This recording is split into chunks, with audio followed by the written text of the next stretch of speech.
your hot and techy Brezza, the Citybred SUV. This fixture last season was an absolute cracker. Fireworks went off on the field with more than 420 runs scored, and then there were fireworks close to the dugout as well. What can we expect then from RCB versus LSG at the Chinnaswamy on Maruti Suzuki Arena? Presents ESPN Cricinfo Timeout. Tom Moody and McClenaghan here to help set that one up for us. RCB come in on the back of 2 games at home. They won one, they lost the other. What do you think they would have learnt from the previous game against KKR, Tom?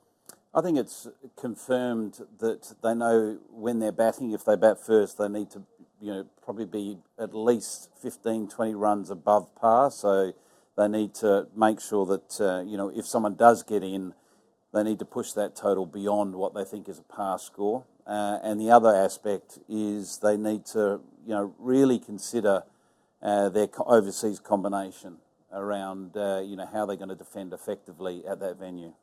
What would you consider as the changes? Yeah, I think we've spoken about it last couple of post shows around the combination of their side, and as Tom alluded to just there, they do seem a little bit thin on the bowling front, and I think you'd be trying to set your combination with the overseas players just with those 2 overseas bowlers, and I know that's really tough on who's going to be left out. It's more than likely going to be Cam Green. I know they did a trade for a lot of money, but I think the side needs 2 overseas bowlers, and you've got 2 exceptional talents on the bench. You've got Lockie Ferguson, who's in fine form at the moment, and Reece Topley, who started the season for them really, really well last year before getting injured. I guess that the question from there, and it's probably something Tom might have a bit more thoughts on, but the question from there is who is the batter, the Indian batter who needs to come into that side? Yeah, well, I think obviously Lomraw's the one that played quite a few games from last year. So he would be the obvious choice. But again, without sort of knowing, who's hitting the ball particularly well around the, the pre-tournament practice matches and around the nets, over the last week or so, who knows what they're thinking. But I'm sure they have the resources there that can fill that gap. And the big advantage for him is the form of DK. Given that he's in form, showing that, he's back up and running, which he wasn't last year, I think that gives them, a little bit more comfort around their domestic players. So if you do lose Green, you'd slot Patidar back at number 3, where he hasn't got to bat yet? Yeah, that's his preferred position, isn't it? He's shown that, that's where he has had some really good IPL form. He's batting out of position, batting at 5. So it makes a lot of sense that, he slots up to number 3, you've got Maxwell 4, and then you can work your order from there. Focusing on Lucknow, they will have their captain, or their supposed captain. He didn't lead them out the last time around, but KL Rahul returns to his home ground, Chinnaswamy Stadium, and also an opponent he really enjoys playing against. What can we expect from him? Oh, look, I think we can expect KL to come out firing again. He looked good the other night before we saw Johnny Bairstow take a really good catch, and he looked like back to his old form. He's striking it over 140, which seems to be the magic number now.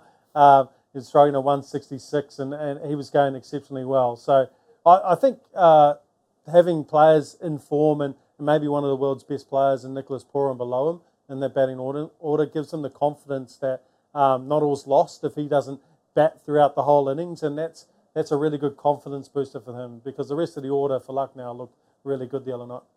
The update on the fitness front is that Nicholas Pooran came for the press conference ahead of the game, and he said that Rahul will be undergoing some fitness tests. So can we assume that LSG are likely to persist with this combination of Rahul only batting and Pooran leading the side out?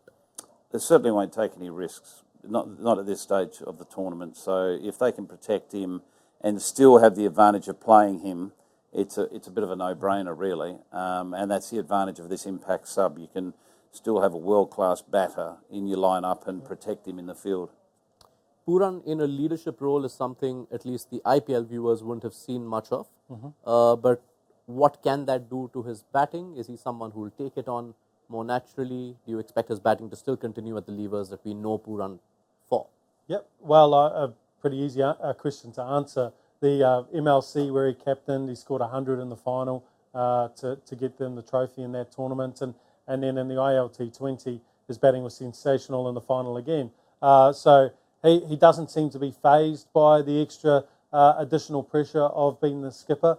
Almost thrives on it from what I've seen. So he's a guy who just takes the captaincy in his stride. And if you see all the social stuff around it, he seems to get around all the players and all the players respect him and get on with him well. And that's a key component to being a good skipper. Right. Who will come up trumps then? Royal Challengers Bangalore against Lucknow Super Giants. Build up to the game starts just before the toss. So be sure to join us then on Maruti Suzuki Arena presents ESPN Cricinfo Timeout. All new hot and techy Brezza, the city bred SUV.